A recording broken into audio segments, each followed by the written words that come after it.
Kinangina tol, wala akong masulat na pangkantutan. Bakit? Ginos ka ng ama. Tanga hindi. Ulul, di ka pinapansin no. Gago, kakalunok-lunok ka gabi. Ba't ang chillero nyo ginos ng aba? Freestyle lang na lang tong beat mo pre. Bukas ba to? Bukas ba to? Yo, yo, yo, mic check, mic check. Teka lang, teka lang. Tangina yun.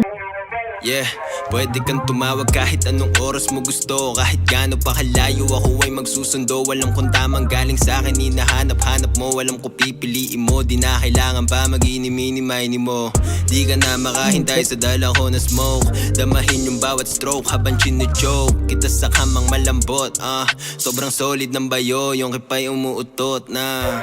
Kinanganan manyas talaga tong ulol na to. Gago, sinasabi ko lang yung gusto ko. Mismo lang, tanga ka ba? Gusto mo? Teka. Gusto ko na malunod sa luhang nanggaling sa pagitan ng iyong hita. Hinaharap mo sa akin, wag mahihiyang pakita. Sobrang basti, parang titang dalagita. Pilipinang palaban, malaba siya katawan niya, malapiya yung anghang. Talagang napaka-solid. Tinapos namin 12 rounds, talagang tapos ang boxing. Alas 3 ng umaga, umuungol siya ng joke. May pagkaraos niya, pinagbalot niya pa ako ng chonky. Manis po ka ng inakinamot, tapos pinagbalot. Tapos bumait sa akin, pagbigay ko na malapot. Gago, teka, tapusin ko na nga itong beat. Teka lang.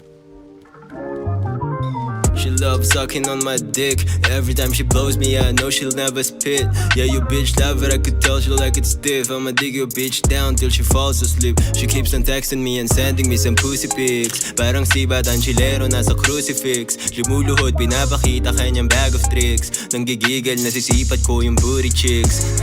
Di nagbumumog pag-uwi, tapos sa'yo humahalik. So tuwing umaalis ka, siya naman sa akin ay bumabalik. Kumukulit sa aking burat, dinidikit malaman dapat pinisita yung tewup ng embutido ko na papikit. Pagkatapos kinanginan to, iyakin. Umalis ka na nga rito. Iyakin. Puro ka ululan lang yung sinasabi mo eh. Saan mo agad Tanginan to. Sad ko na lang sa'yo. Okay.